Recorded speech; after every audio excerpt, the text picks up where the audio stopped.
Assalamualaikum warahmatullahi wabarakatuh. Pemirsa Ampun Sarem Ikhwanul Kiram rahimakumullah. Mengingat sangat bahayanya masalah takfir atau pengkafiran, sebagaimana telah dijelaskan dalam tayangan video sebelumnya, maka para ulama memberikan beberapa ketentuan penting tentang masalah ini, agar siapapun tidak mudah menyatakan atau menuduh kafir terhadap sesama muslim secara ceroboh atau serampangan. Lalu, apa sajakah ketentuan-ketentuan penting tersebut?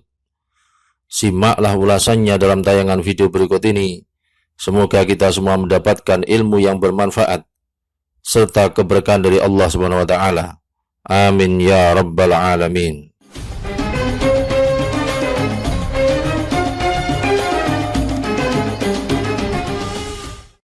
Pemirsa Ampun Sarem rahimakumullah.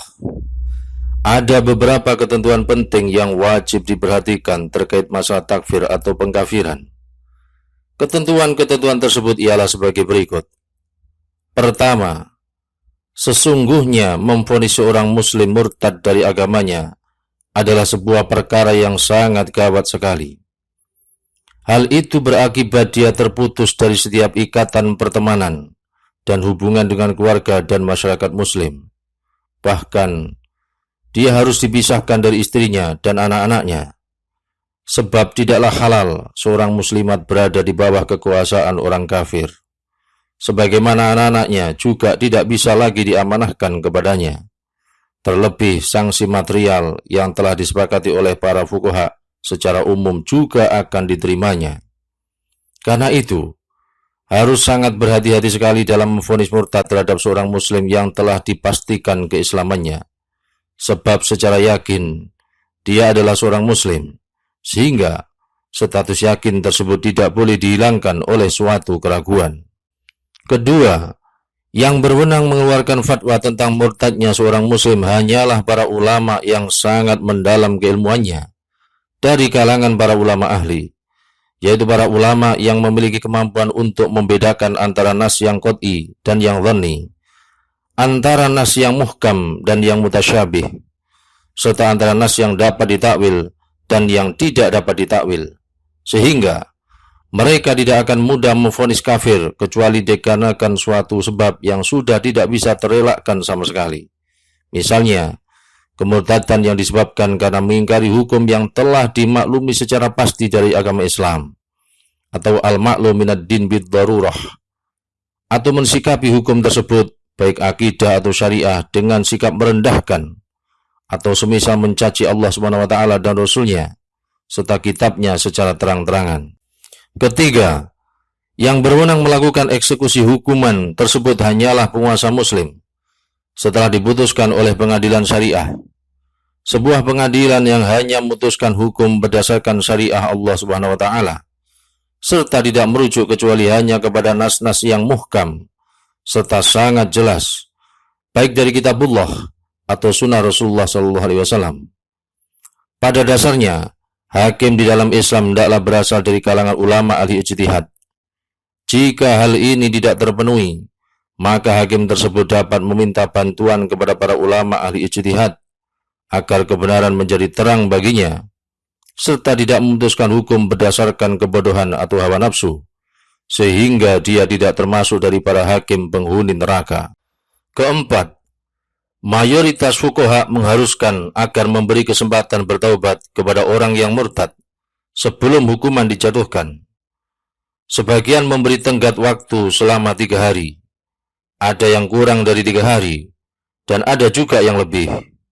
Hal ini dalam rangka memberinya kesempatan untuk menyadari kesalahannya, serta kembali memeluk Islam.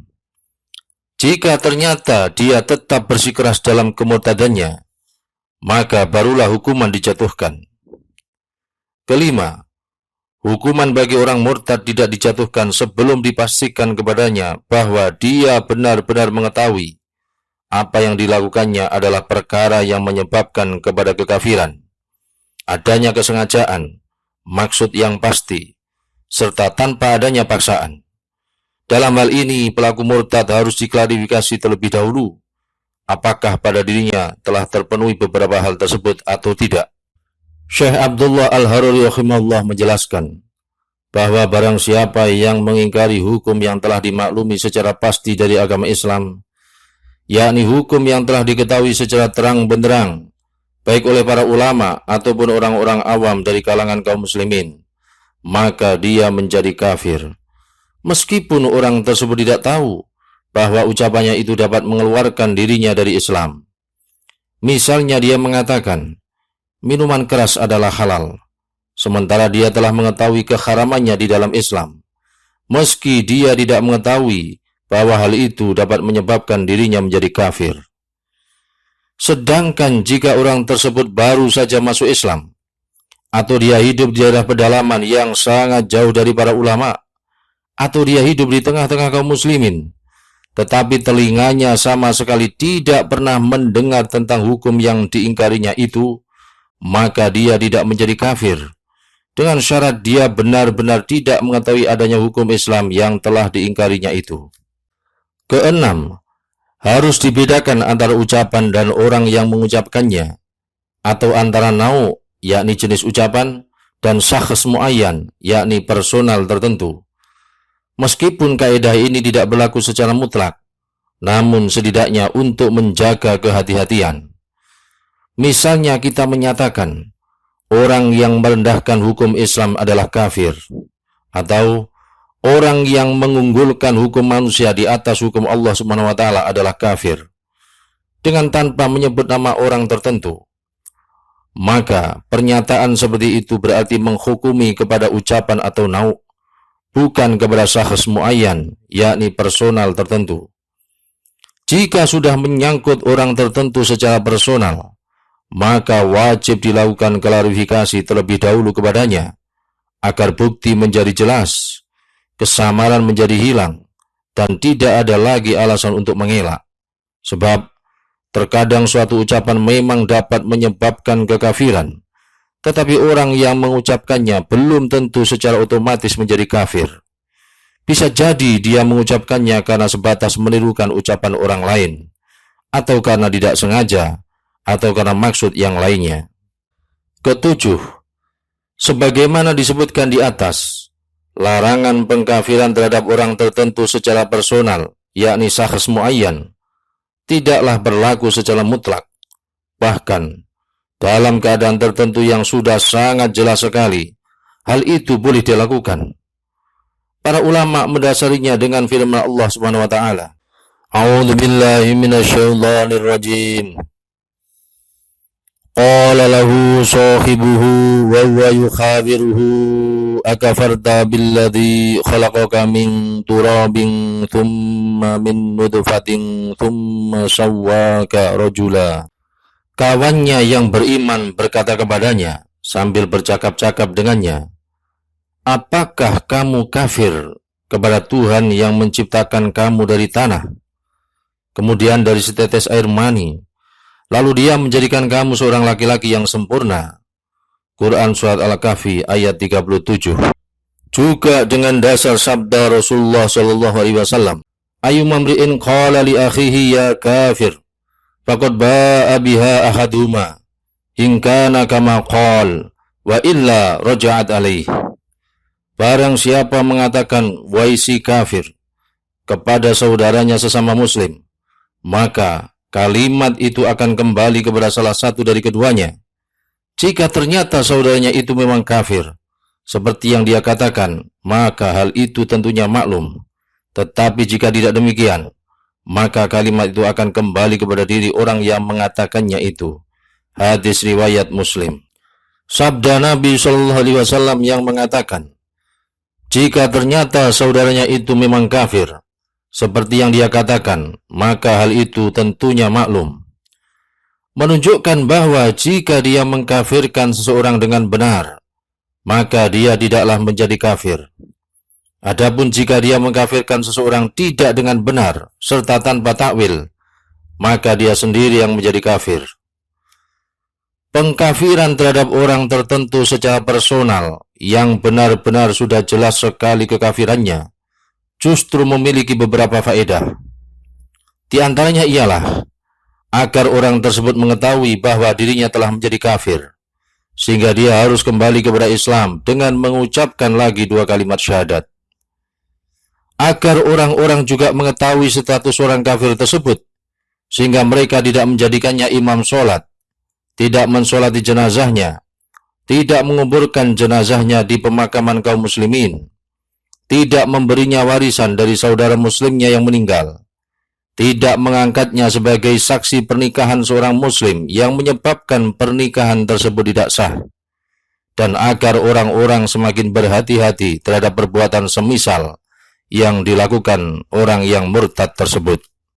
Imam Al-Qadhi Iyad Al-Yahsubi rahimahullah mengatakan bahwa kita mengkafirkan setiap perbuatan yang telah disepakati kaum muslimin, bahwa perbuatan itu tidak dilakukan kecuali oleh orang kafir, meskipun pelakunya tetap mengaku muslim sambil mengerjakan perbuatan tersebut, seperti bersujud kepada berhala, matahari, bulan, salib, api, berjalan menuju sinagog atau gereja untuk beribadah, atau mengenakan pakaian khas keagamaan orang kafir. Sungguh kaum muslimin telah ijma', yakni sepakat penuh, bahwa perbuatan itu tidak dilakukan kecuali oleh orang kafir, dan bahwa perbuatan tersebut merupakan ciri khas kekafiran, meskipun pelakunya tetap mengaku muslim. Demikian pula, kaum muslimin telah ijma', yakni sepakat penuh, tentang kafirnya setiap orang yang menghalalkan pembunuhan, minuman keras, atau perbuatan zina, yaitu segala perkara yang telah diharamkan oleh Allah Subhanahu wa Ta'ala, setelah dia mengetahui keharaman perkara tersebut. Dalam kaidah para ulama disebutkan, man lam yukaffiril kafir fahuwa kafir. Barang siapa yang tidak menganggap kafir kepada orang yang benar-benar kafir, maka dia menjadi kafir. Maka, orang yang jelas-jelas kafir secara pasti menurut hukum syariat, tentu dia harus dianggap kafir. Jika tidak, maka sama saja itu mendustakan Allah SWT dan Rasul-Nya. Sehingga, orang yang menganggap muslim kepada orang yang jelas-jelas kafir secara pasti, maka dia menjadi kafir.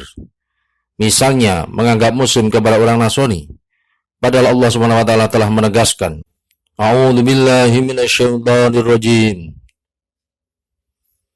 Laqad kafara alladziina qalu innallaha thalithu thalathah wa ma min ilahin illa ilahu wahid. Sungguh telah kafir orang-orang yang mengatakan bahwa Allah adalah salah satu dari 3 Tuhan. Padahal tidak ada Tuhan yang berhak disembah selain Tuhan yang Maha Esa. Quran Surat Al-Ma'idah ayat 73. Demikian ini beberapa ketentuan penting terkait masalah pengkafiran yang harus kita ketahui, sehingga kita tidak terjerumus ke dalam kecerobohan pengkafiran yang justru akan membawa akibat yang sangat fatal. Ya Allah, selamatkanlah kami, keluarga kami, dan seluruh kaum muslimin dari segala bentuk kekafiran dan kesesatan, sehingga kami semua dapat menghadap kepadamu dengan membawa akidah Islamiyah yang suci, yang akan mengantarkan kami menuju keselamatan dan kebahagiaan abadi di negeri akhirat. Rabbana taqabbal minna innaka antas sami'ul alim wa tub alaina innaka antat tawwabur rahim.